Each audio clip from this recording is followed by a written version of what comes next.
Hello, everyone. Can you hear me? Okay. Well, here we are, class 8. Okay, Lydia, if you'll give us do the mandala, please. Hello, делаем Sumati откос. Вот огромная земля, наполненная ароматами благовоний, крытая покрывалом из цветов. Великая гора, 4 континента, украшенные драгоценными камнями, солнцем и луной. В своем сознании я вижу краем Будды, подношу их все тебе. И с этим деянием пусть каждое живое существо ощутит чистый мир. И дам гуру Ратна Мандала, камни для каяния. Okay, let's have Svetlana number 1 do refuge, please. I take refuge until I achieve total enlightenment. To the Buddha, compassion, knowledge, and strength, the Dharma, the enlightened side of truth, and the Sangha, the community of realized beings. From the virtuous merit I create, from the practice of giving with understanding of emptiness, moral discipline with understanding of emptiness, patience with understanding of emptiness, joyous effort with understanding of emptiness, concentration and wisdom, may I reach the state of a Buddhahood for the sake of every living being. I go for refuge until I achieve total enlightenment. To the Buddha, compassion, knowledge, and strength, the Dharma, the enlightened side of truth, and the Sangha, the community of realized beings. From the virtuous merit I create, from the practice of giving with understanding of emptiness, moral discipline with understanding of emptiness, patience with understanding of emptiness, joyous effort with understanding of emptiness, concentration and wisdom, may I reach the state of a Buddhahood for the sake of every living being. I go for refuge until I achieve total enlightenment. To the Buddha, compassion, knowledge, and strength, the Dharma, the enlightened side of truth, and the Sangha, the community of realized beings. From the virtuous merit I create, from the practice of giving with understanding of emptiness, moral discipline with understanding of emptiness, patience with understanding of emptiness, joyous effort with understanding of emptiness, concentration and wisdom, I will reach state of a Buddha for the sake of every living being. Thank you. Okay.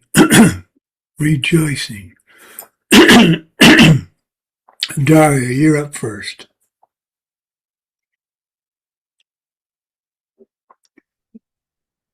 Good morning. I'm sorry. Was Sumati?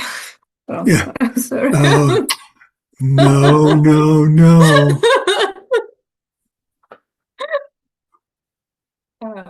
I rejoice first. I'm alive because today in the morning we have dangerous situation in our region, and I did Tonglen.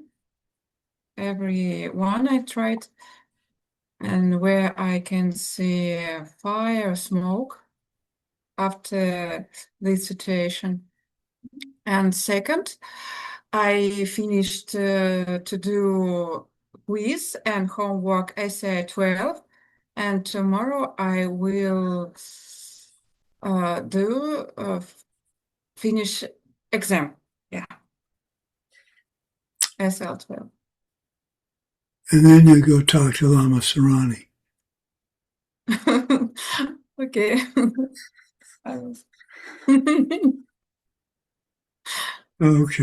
Okay. Ekaterina, what do you have to rejoice in?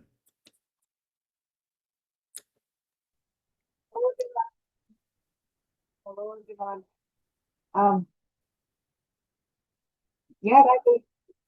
Я радуюсь тому, что я завершила курс. I'm happy that I finished the course, and what is left is only the check. I'm happy about it. Yesterday, one girl visited Moscow who arranged our travel, and I'm very happy to see her. I didn't understand the name. So what course did you finish? Uh, Oh, she's frozen.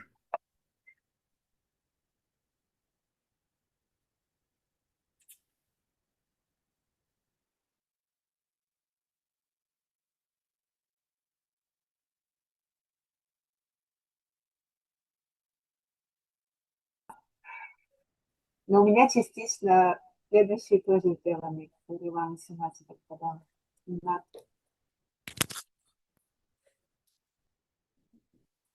It's very actually poor connection. Well, are you guys taking course 13 from both of us? Oh my.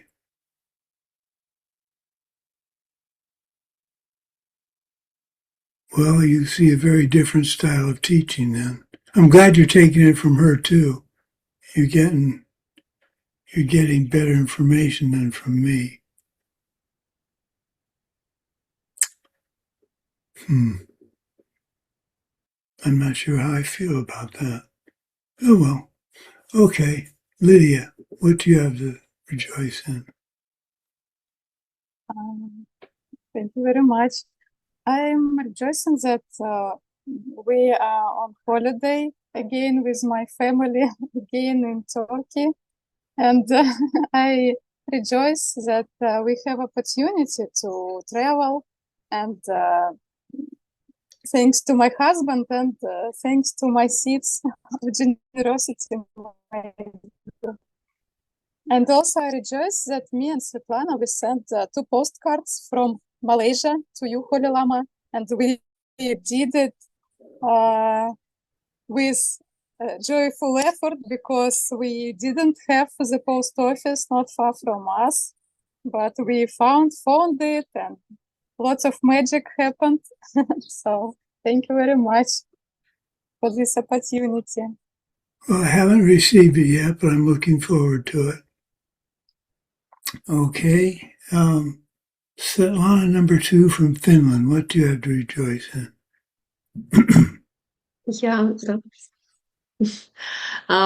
Доброе утро, драгоценный учитель. Добрый вечер. Good morning, dear teacher. Good evening, all the participants of the course. My holidays went in a very joyful mood. My son came to me. He is 32. He lives his own life, and I'm very happy when he visits me. We were together, me, my husband, and son, at our summer house, and I enjoyed his male energy with which they built the small house near the sauna. And I was like a wife, like a woman. I took care of them. I gave them water, watermelon. So I served for my men, and I was very happy about it. Oh, very good. Very good. Okay. Olga the interpreter, what do you have to rejoice in? Thank you, dear Lama Sumati, for this opportunity to also to tell about my joy. So today I'm very happy that I had time to visit the swimming pool, and I devoted this time for myself, for my body, with devotion. I devoted this time for all the human beings, for them to be healthy and to have healthy body. And so because I'm also a living being, so I'm happy to take care after myself also. Very good. Very good. Did you get the notes for this class? Yes, Very I good. got Okay. it. Mhm. Okay. Svetlana number 1. What do you have to rejoice in? Hello, dear Venerable Sumati. First of all, I'd like to rejoice that this weekend on Saturday we visit the opening ceremony of parts of Buddha Shakyamuni arrived to our city. It's like some reliquious, I don't know, some small parts in a stupa of Buddha Shakyamuni and his close disciples.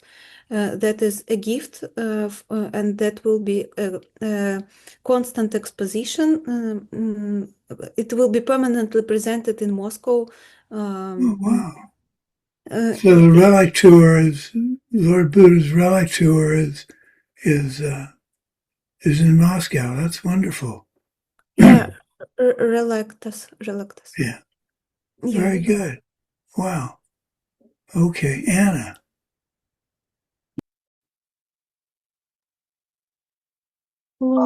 Я бы хотела Well, we порадоваться got two тому, Annas. что...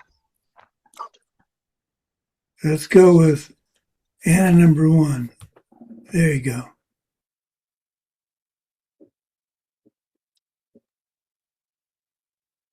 Okay, I will tell about my rejoicing. Hello, dear Lama. Hello, everyone. Today I rejoice about people which I see around me. Some my neighbors are collecting books for charity market. It will be collecting money for charity organization, the House of Rescued Animals. And this organization helps not only cats, dogs, they also help wild animals, rare animals, any animals in this world. So I'm glad that I also participated in this collection of books. I found some books which I already read and I can give them, and I gave them for this charity market. And so I am glad that I can see kind deeds around me. Thank you. Very nice. Yes. Taking care of animals. We often forget that. I didn't realize I have three Annas. So Anna number 2 would be Anna Vasilyanskaya. Hello, everyone. I rejoice that I'm here. I came back from Malaysia, from Gashua fishing. Wow. Considering having a couple of little kids. Yeah, I still made it. And the kids were waiting, and the trip was amazing. And after the trip, I needed several days for myself, so I took a little retreat. And finally, I'm here. Unfortunately, I have done only 2 or 3 classes of ACI 13, so I would like to apologize that I am not in the schedule, but I will do my best to catch you up, guys. Okay. Well, it was my Excuse. it was my mistake to schedule them when you first got back from Malaysia. That was my error. But I wanted to get them done before I went to Armenia. So, okay. Okay. Anna number 3, Anna Boyko.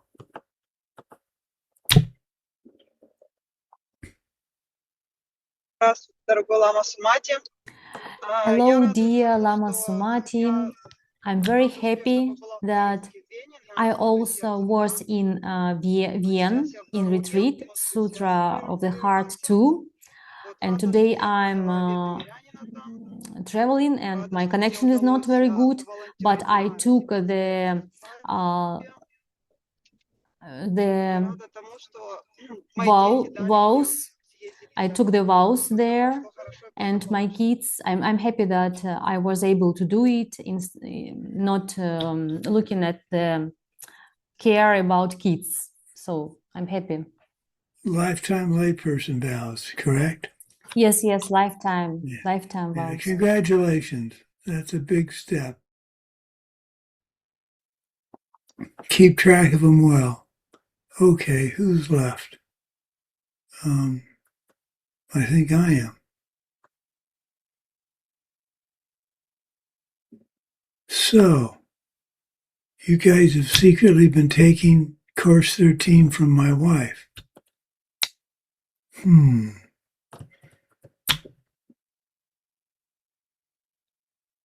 Well, then you're finished because she finished today. You just had the review course.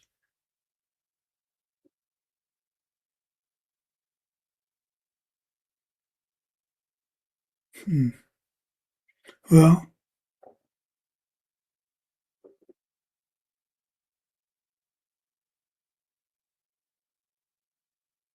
I guess I'll go ahead and finish teaching my version and we'll just see what happens. Okay, what happened for us?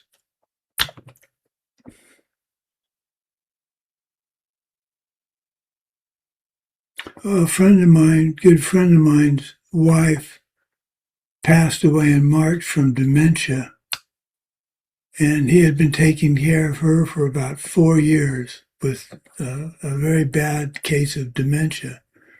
So he emailed me and said, I didn't know any of this, and told me what had happened, and that explained his lack of communication for the last 5 years. So we had a nice chat. He was part of a program I wanted to write about, and he asked me not to write about it. And so I did something different, but it was about the program, but it was a different line of inquiry. So I thought he might enjoy it. So I sent it to him 2 days ago, and he read it and wrote back that it was very, very good and that I was an excellent writer. So that was nice to hear. That's always nice. But I value Colonel Danstrow's opinion, so that made me feel pretty good. Okay.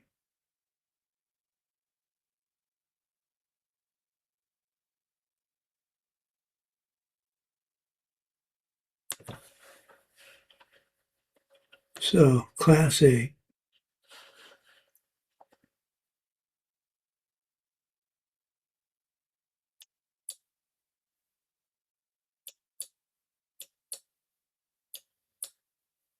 Definitions and the things they define.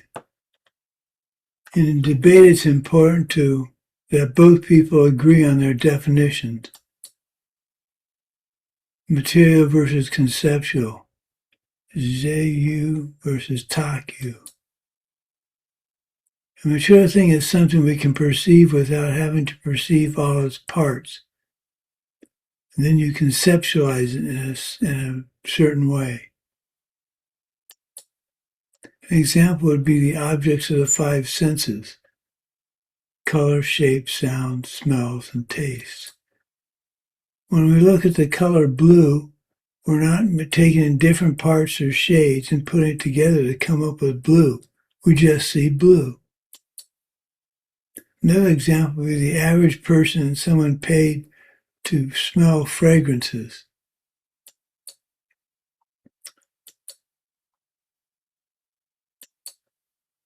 An average person might recognize the perfume Chanel No. 5, but the professional would detect the flower fragrances, the musk smell, the smell of cinnamon, etc.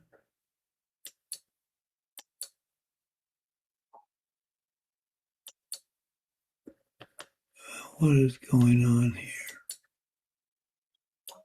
So Chanel 5 would be the material thing that would be something a normal person would smell. And then the components would be the concept. So, not referring to the body alone or mind alone, but a concept based on those, but which is neither. So the concept Sumati implies my body, implies my mind, but it's really neither. It's the melding of the two together. Perceiving me depends on perceiving the physical body, deduce that there is a mind related to it, and you put it all together.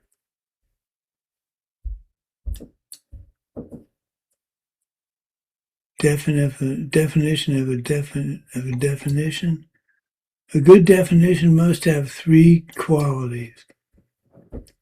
Generally speaking, it is a definition. We hear words or recognize them as a definition of something without having to interpret anything.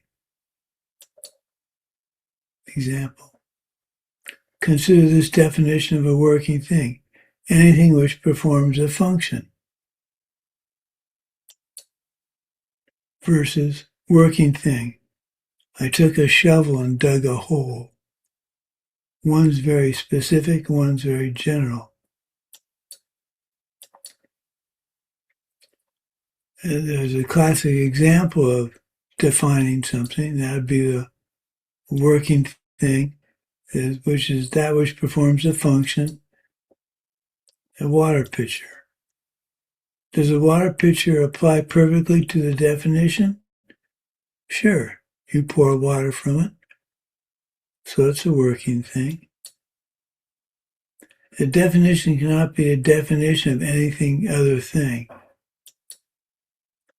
It can't be so fuzzy that it could apply to various other things. Hot and burning, embers in a fire, a heat lamp, the engine block of a car, all of those would be hot and burning. So hot and burning is an insufficient definition.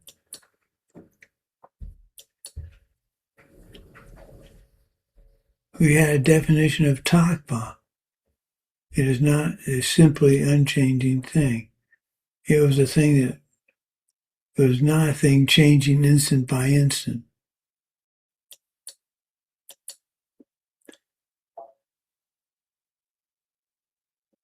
So if we say something's hot and we say hot engine block, that eliminates fire, a heat lamp, any other number of ways of having something hot. So you want to make your definitions make sense and be not be fuzzy. These qualities are called the three material qualities. We perceive them without conceptualizing. Now, a thing that is to be defined, it has three qualities as well. It can be defined, generally speaking. Every existing thing can be defined sooner or later. It should apply to a typical function, to its typical example. Working things should apply to the water pitcher.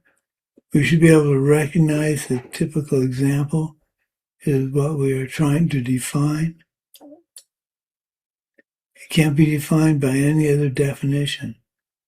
That which is being defined is specific to the definition. So that's something I need to do better at. I can't tell you the number of times I'd said something to somebody and they look at me like, what are you talking about? And it's because I'm thinking ahead, and in the conversation, my wife's trying to figure out what I'm talking about. This is happening more and more. It's got me a little bit worried. The three qualities of the definition of the thing are called the three conceptual qualities.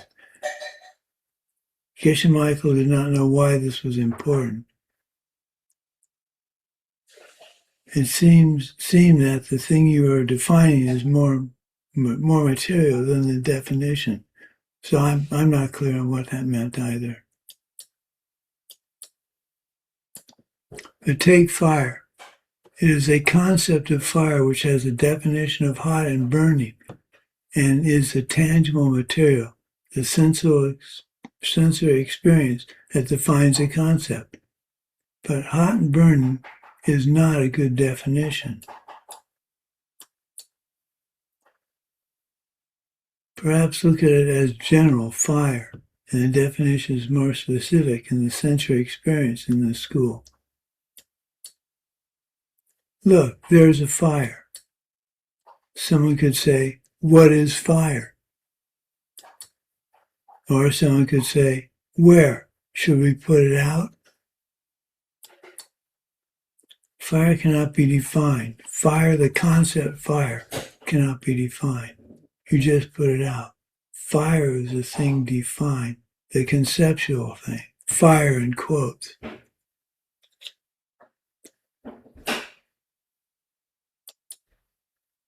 In this school, takpa, a thing which is unchanging, instant to instant, and takyu, things that have only a nominal existence, are synonyms.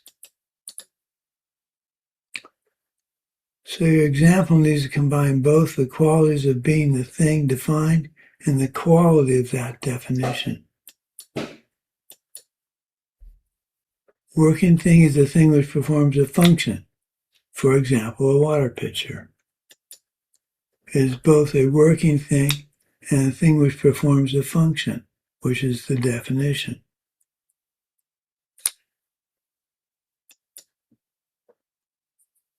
There are classic definitions for things in Buddhism, but what about something new?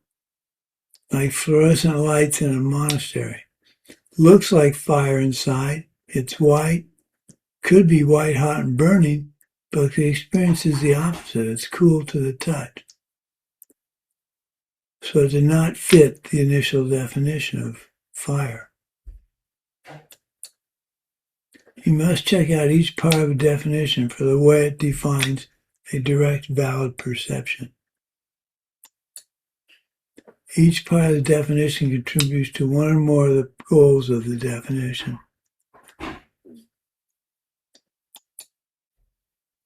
which are twofold. The goals of a good definition: a definition needs to eliminate, disqualify things that are dissimilar to the thing defined. A definition needs to eliminate wrong ideas about the thing defined, i.e., the terms of the definition must address common shared mistaken ideas about the thing defined. Example: giving a Westerner a definition of nirvana.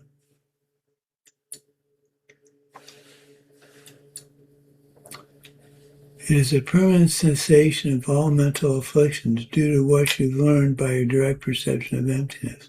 And it is not that you just disappear into some twilight zone of thought, a common misconception.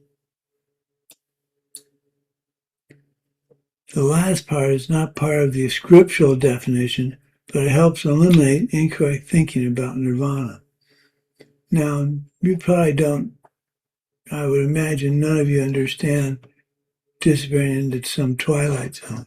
Twilight Zone was a half-hour show in the early 60s, late 50s, early 60s of science fiction, like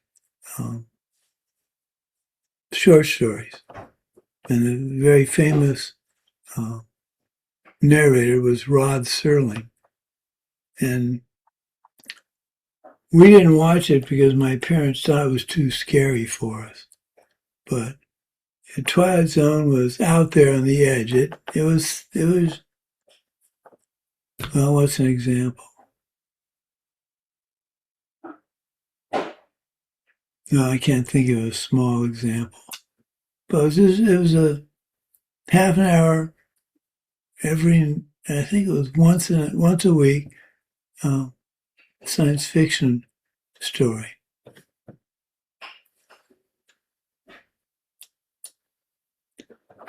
It is acceptable and encouraged to add things to a definition to help people understand better, but do not change the definition, just clarify it.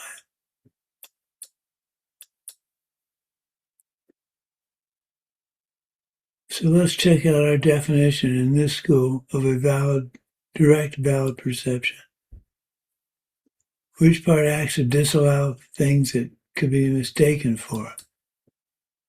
Which part acts to clarify specific wrong ideas about it? So, definition of a valid perception in the logic school is a fresh, unerring state of mind that is non-conceptual and unmistaken. So, fresh. First of all, what other states of mind are there besides a direct valid perception? There's the indirect valid perception that uses logic and deduction. So fresh, unerring state of mind is non-conceptual and unmistaken. Fresh says it's not a memory, it's a direct valid perception. That would be unerring.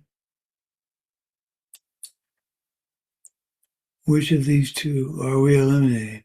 Invalid perception, unerring, means that we are perceiving it the way it is.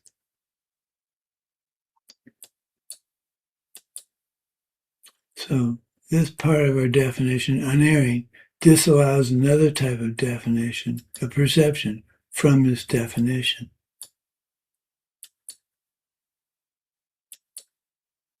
Fresh, unerring, state of mind that is non-conceptual and unmistaken. So fresh eliminates memories from this school's definition. Non-conceptual eliminates the deductive valid perception. The direct, indirect valid perception and clarifies or eliminates the wrong ideas of perceptions that require conceptualization or could be direct perceptions. So we've satisfied both parts of the definition's goal. We have eliminated other types of perceptions.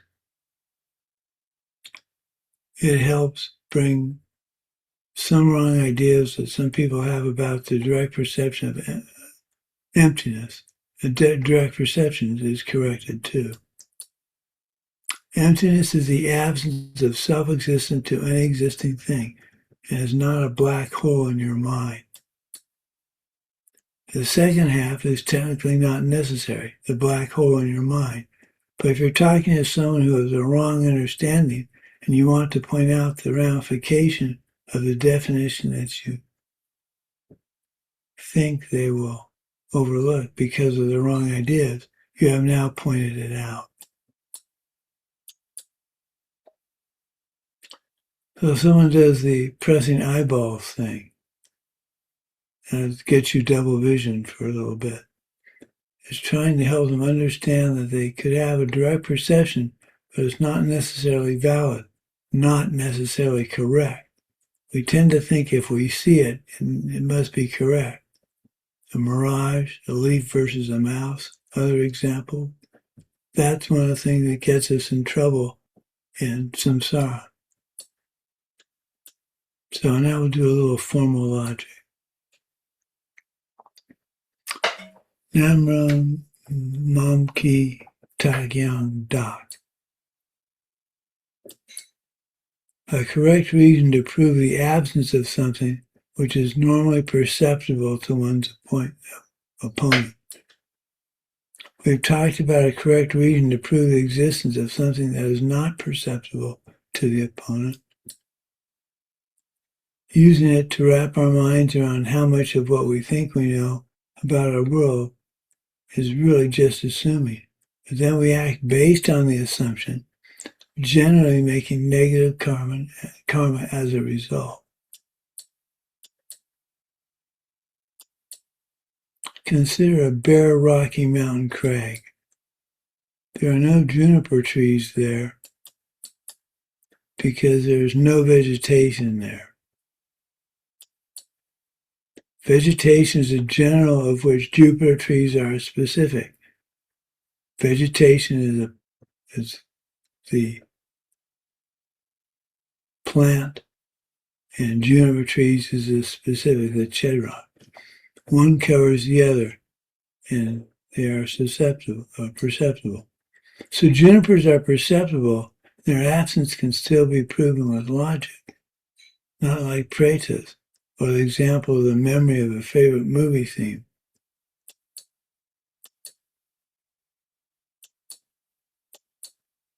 So this is the review of the attacker of the debate flow. Now my wife is actually very cute when she does this. She's very good at it. She goes through the whole thing. I can't do that. Attacker stands, defender sits.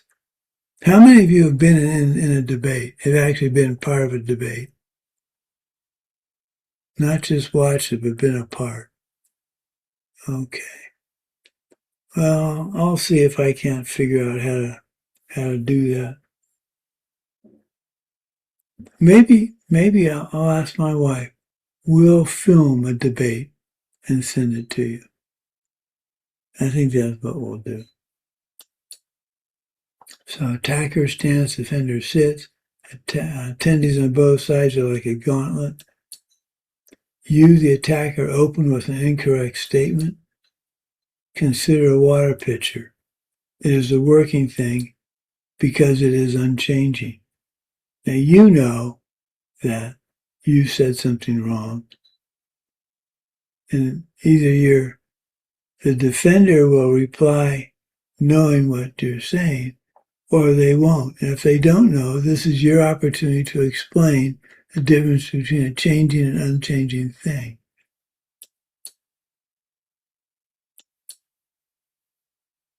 So the attacker slaps, stomps his foot,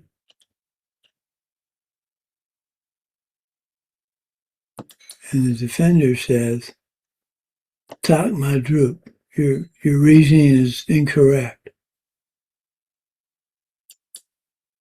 The attacker, "Bumpa takpa mayan pata," is telling you that the water pitcher is not. Are you telling me the water pitcher is not an unchanging thing? Defender, yes, duh, that's right, that's what I said. The attacker says, show me, give your explanation.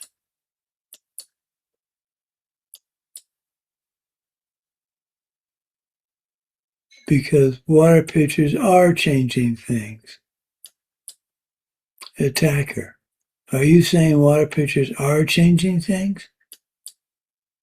Defender, yes, duh. The attacker again says, show. This means you tell me now why you think what you're saying is true. Defender, because they're made things and all made things are changing things.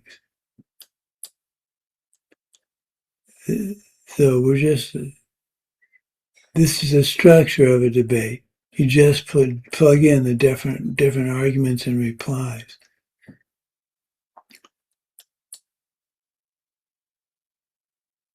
If you're given a wrong reason,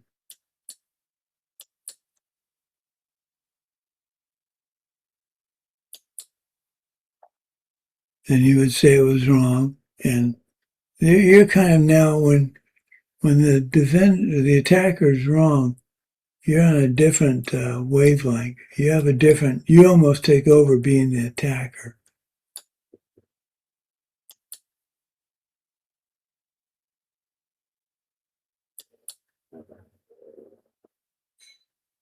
The attacker confirms. You say yes. The attacker asks why not. You state the correct reason. Attacker restates the correct reason. You say yes, and that ends the debate.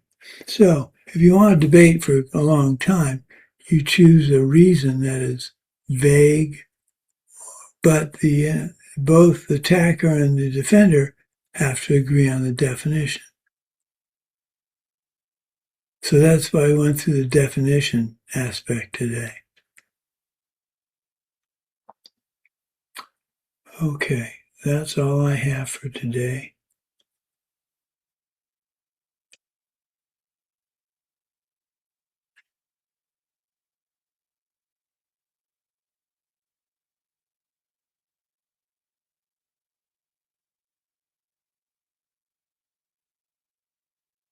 I'm just thinking, we need to dedicate.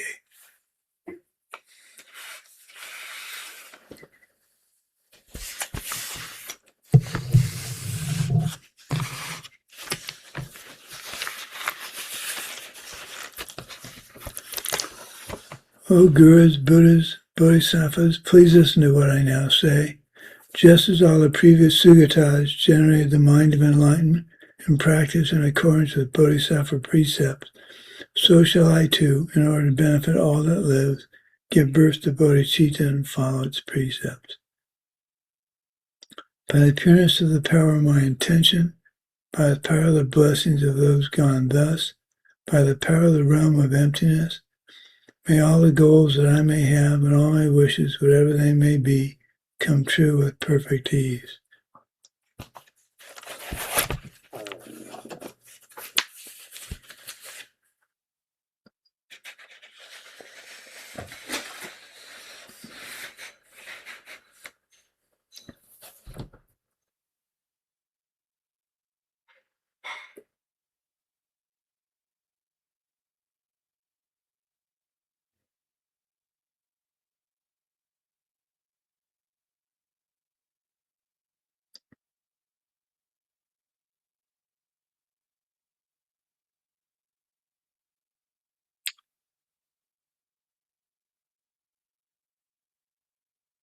If you prefer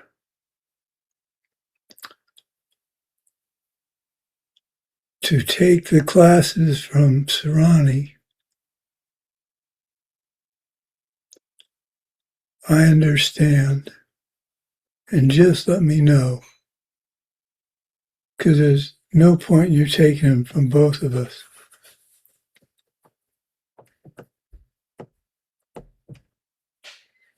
So we'll see you on Thursday.